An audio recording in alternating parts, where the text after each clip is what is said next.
चक्रव्यूह रचा जा चुका है सखी। मैं आपके कहने का तात्पर्य समझ ही नहीं सका। तो समझ लो कि हमारे कर्मों का, हमारे शब्दों का फल हमारे समक्ष आने को, सृष्टि की धारा बदलने को है और शीघ्र ही तुम्हारे समक्ष विकल्प आएंगे पांचाली। और सब कुछ विकल्प के चयन पर निर्भर करेगा सखी। प्रत्येक मनुष्य की सबसे बड़ी शक्ति ही उसकी सबसे बड़ी दुर्बलता भी होती है, और धर्मशील की दुर्बलता उसका धर्म होता है। इसलिए प्रयास करना कि समय आने पर धर्मात्मा को दुर्बल पड़ने से रोक सको।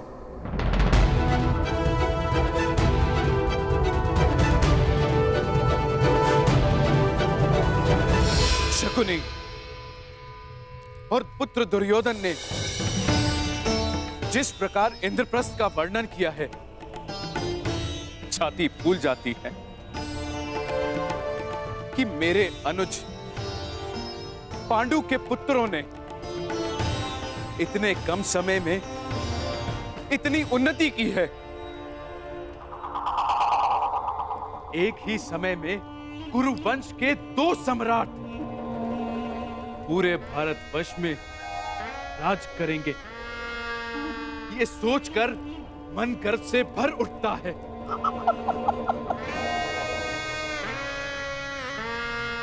बस एक ही खेद है कि मैं, गांधारी और ताचरी समेत अन्य सभी लोग इस राजसू यज्ञ में सम्मिलित ना हो पाए।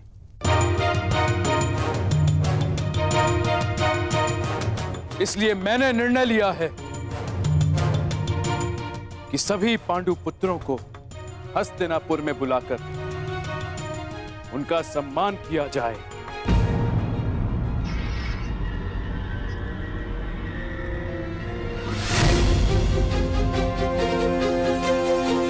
यह तो बहुत आनंद की बात है महाराज।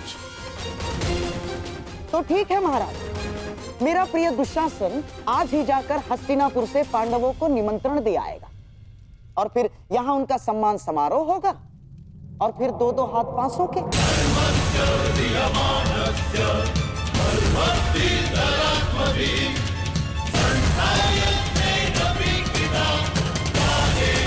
परंतु गांधार नरेश, सम्मान समारोह में युद्ध क्रीड़ा का क्या काम?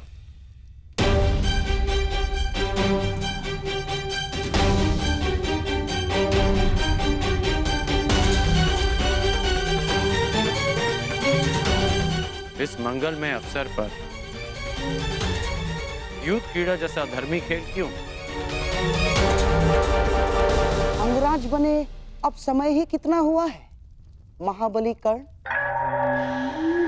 अर्थात धीरे धीरे राजकुल के सारे नियम आप समझ जाएंगे, ज्ञात हो जाएंगे आपको। अन्य खेलों की भांति युद्ध क्रीड़ा भी एक प्रकार का मनोरंजन है। नहीं है। मेरी दृष्टि में युद्ध क्रीड़ा एक व्यसन है जो मनुष्य की मति हर लेता है। अंगराज, ये राजसभा का नियम भी है और नैतिक बंधन भी कि जब बड़े विचार विमर्श कर रहे हों तो छोटों को बीच में नहीं बोलना चाहिए। महाराज ठीक कहते हैं। और मेरे विषय में आपका क्या कहना है गांधार नरेश? मैं इस सभा में सबसे अधिक ज्येष्ठ हूं। मेरा मानना भी वही है जो अंगराज का।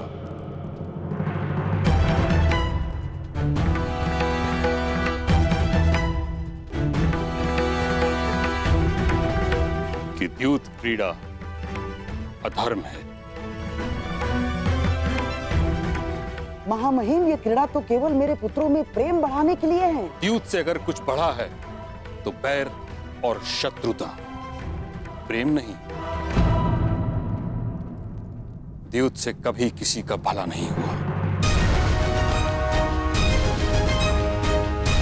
पांडवों के सत्कार तक सब ठीक है, परंतु द्यूत की अनुमति मैं कदापि नहीं दे सकता।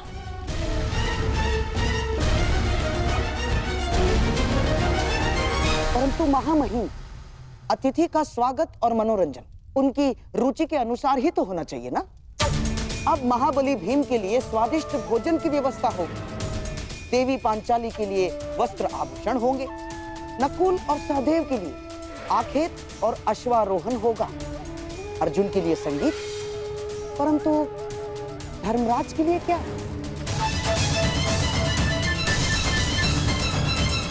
जिस सम्राट के सम्मान के लिए समारोह कर रहे हैं, उनकी तो केवल एक ही रुचि है, द्यूत, चौसर महाराज।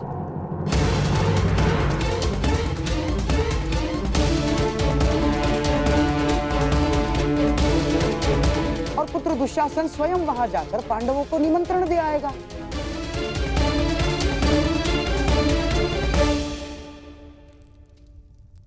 पांडव और कौरव साथ में खेलेंगे तो आपस का बैर भी समाप्त हो जाएगा। इसमें बुराई क्या है महामहिम? आपत्ति इस बात की है गंधार राज कि आपकी रुचि भी केवल दूत में है। बीते कल में हस्तिनापुर ये अनुभव कर चुका है कि जिस विषय में आपकी रुचि रही, उस विषय का परिणाम शुभ नहीं रहा।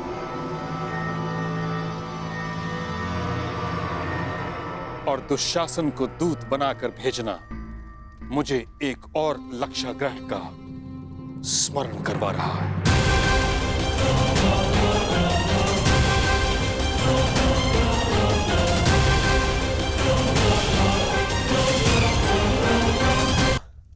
इसमें समस्या क्या है?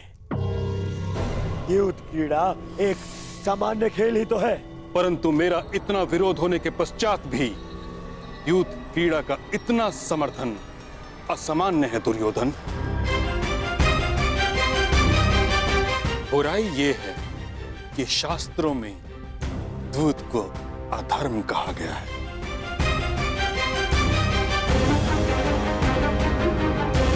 दुशासन द्यूत क्रीड़ा का प्रस्ताव लेकर नहीं जाएगा। बड़ी विचित्र बात है महामहिम, एक भूल को क्या जीवन भर नहीं भूलेंगे आप? प्रायश्चित का एक अवसर नहीं देंगे? ठीक है, यदि आपको मेरा दुशासन को निमंत्रण लेकर भेजना षड्यंत्र लग रहा है, तो आप धर्मात्मा विदुर को निमंत्रण लेके भेज सकते हैं।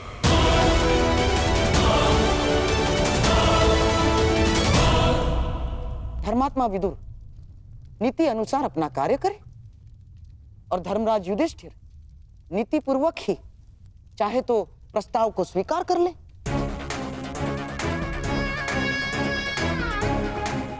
परंतु मामाश्री, क्या करें मेरे होने वाले सम्राट? देखो, हमारे मन में कोई मैल नहीं है, परंतु महामहिम भीष्म और तुम्हारे परम मित्र कर्ण को यह सिद्ध करने के लिए धर्मात्मा विदुर को यदि निमंत्रण लेके भेजा जाता है तो इसमें मुझे कोई आपत्ति नहीं है ना।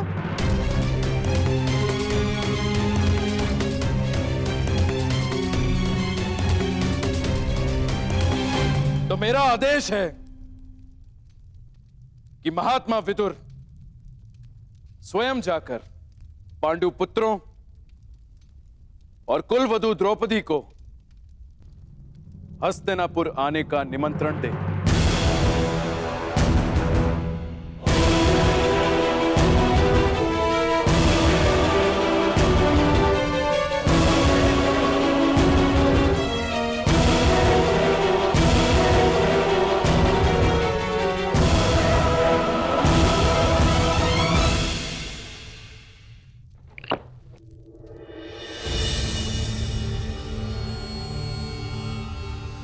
आमाशी, आपने स्वयं विदुर को वहां जाने को क्यों कहा?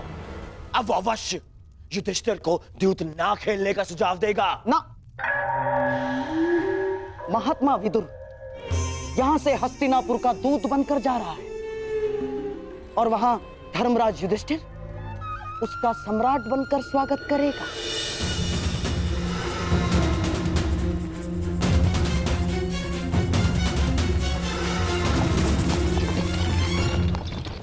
विदुर और धर्मराज दोनों की एक ही समस्या है दुर्योधन। दोनों महाधर्मशाली हैं और उनका धर्म उनकी सबसे बड़ी दुर्बलता है और वही हमारे लिए शक्ति बनेगी।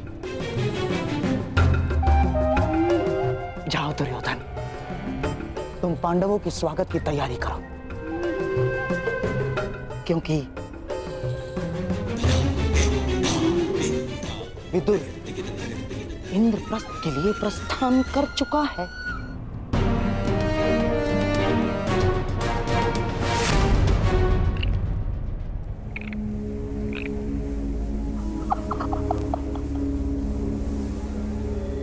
जब दो धर्मात्मा मिलकर बैठेंगे तो मंथन से केवल धर्म ही निकल कर आएगा।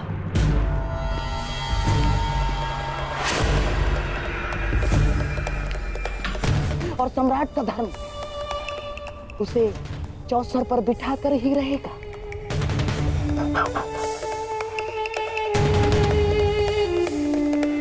क्योंकि सम्राट युद्ध और द्यूत के निमंत्रण को कभी अस्वीकार नहीं कर सकता ना। और इसी प्रकार हमारी योजना में कोई बाधा नहीं डाल सकता। इंद्रप्रस्थ में आपका स्वागत है अंगराज कर्ण।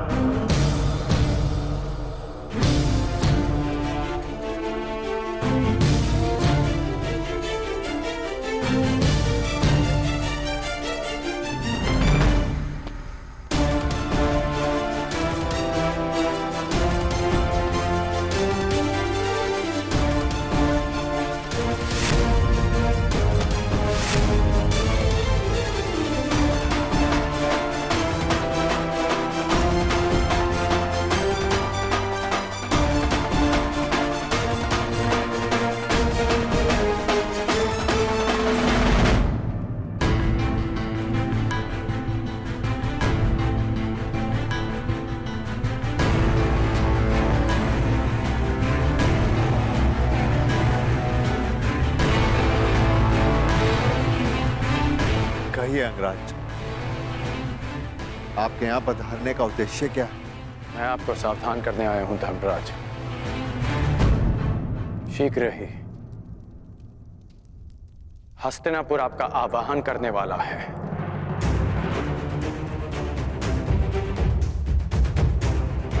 एक निमंत्रण आने वाला है।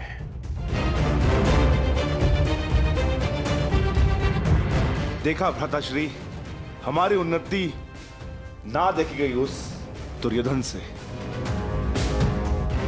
आपको सम्राट बनते हुए ना देख सका वो दुष्ट। इसमें संदेह कैसा है? जिस भांति दुर्योधन यहां से क्रोधित होकर गया था, निस्संदेह उसने युद्ध का आह्वान किया होगा। यदि युद्ध का आह्वान करना होता तो मैं यहां सभा में प्रस्तुत नहीं होता। अभी तो युद्ध भूमि में तुम्हारी प्रतीक्षा करता है। अर्जुन, कर्ण महोदय को अपनी बात पूरी करने दो। अंगराज, किस निमंत्रण की बात कर रहे हैं आप? द्यूत निमंत्रण की। शीघ्र ही आपको द्यूत का बुलावा आएगा।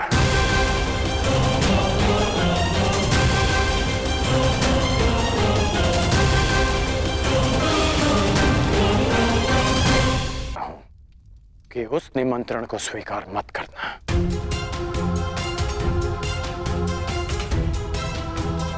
क्योंकि मुझे संदेह है कि गांधार राज ये निमंत्रण आपके सम्मान के लिए नहीं, उस अपमान के प्रतिकार के लिए भेज रहे हैं।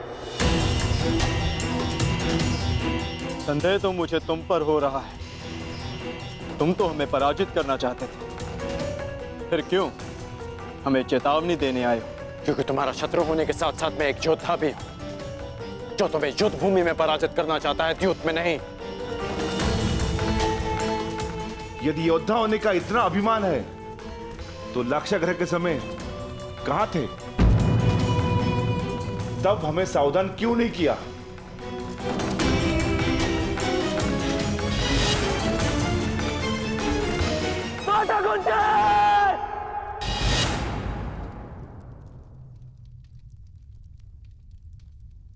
उस समय कुछ नहीं कर पाया, इसलिए इस समय प्रयास करने आया।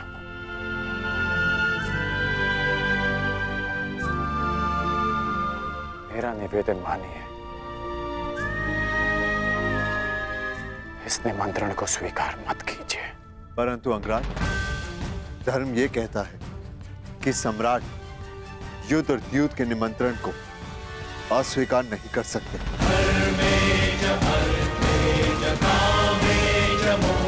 प्रत्येक मनुष्य की सबसे बड़ी शक्ति ही उसकी सबसे बड़ी दुर्बलता भी होती है, और धर्मशील की दुर्बलता उसका धर्म होता है।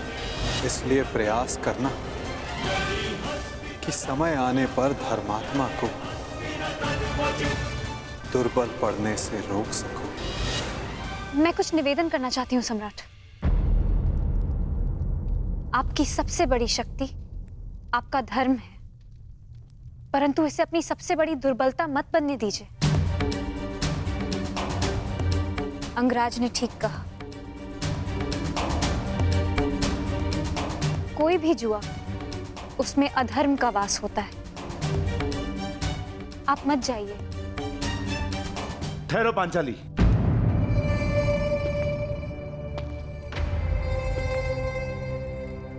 कर्ण ने तुम्हारी एक बार रक्षा की, इसका अर्थ यह नहीं कि हम इस पर विश्वास कर ले। यह हमारे शत्रु का परम मित्र है और यहां जानबूझकर आया है ताकि हम ये निमंत्रण अस्वीकार कर दें और पितामह हमें अहंकारी समझ ले। यह हमें पितामह की दृष्टि में गिराना चाहता है। राजनीति का यह खेल तुम नहीं समझोगी पांचाली। किस पर विश्वास करना है, किस पर नहीं, क्या चयन करना है, क्या नहीं, तुम्हें समझने में अभी बहुत समय लगेगा पांचाली। चयन कैसे करना है ये मैं भली भांति जानती हूँ महाबली। यदि मैंने कोई और विकल्प चुना होता तो आर्य अर्जुन के अतिरिक्त आप सभी इस समय सन्यासी होते।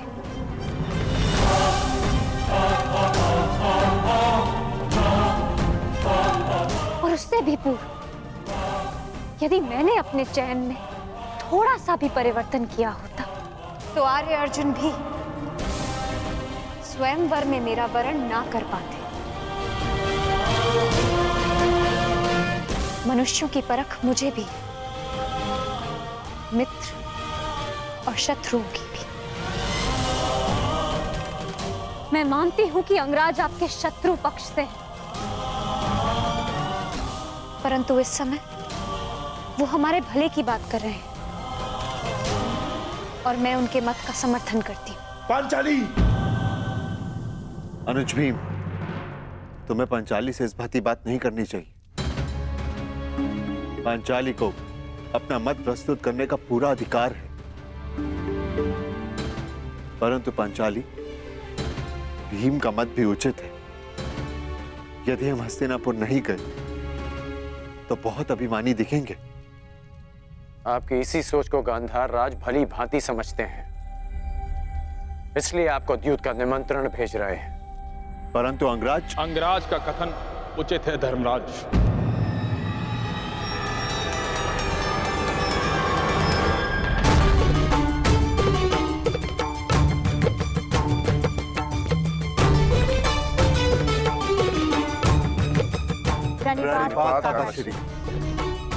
आयुष्मान भव। मैं वही निमंत्रण लेकर आया हूं जिसका वर्णन अंगराज कर रहे थे। मैं अंगराज का समर्थन करता हूं।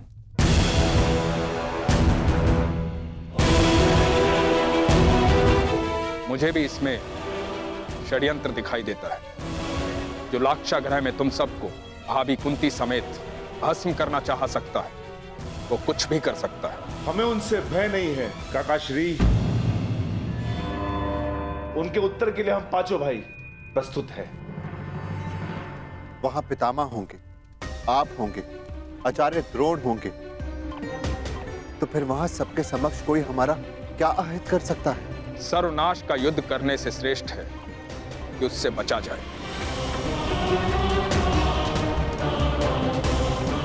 कीचड़ में गिरने से कदाचित बाहर आ जाए और वस्त्र मैले हो ही जाते, उससे बचना ही श्रेष्ठ है। सर्वश्रेष्ठ युद्ध वो होता है पुत्र जो युद्ध ना हो। और धर्म क्या कहता है काका श्री? धर्म ये कहता है कि युद्ध और द्यूत के निमंत्रण को नकारा नहीं जा सकता, लेकिन निर्णय आपका है, क्योंकि द्यूत भी धर्म नहीं है।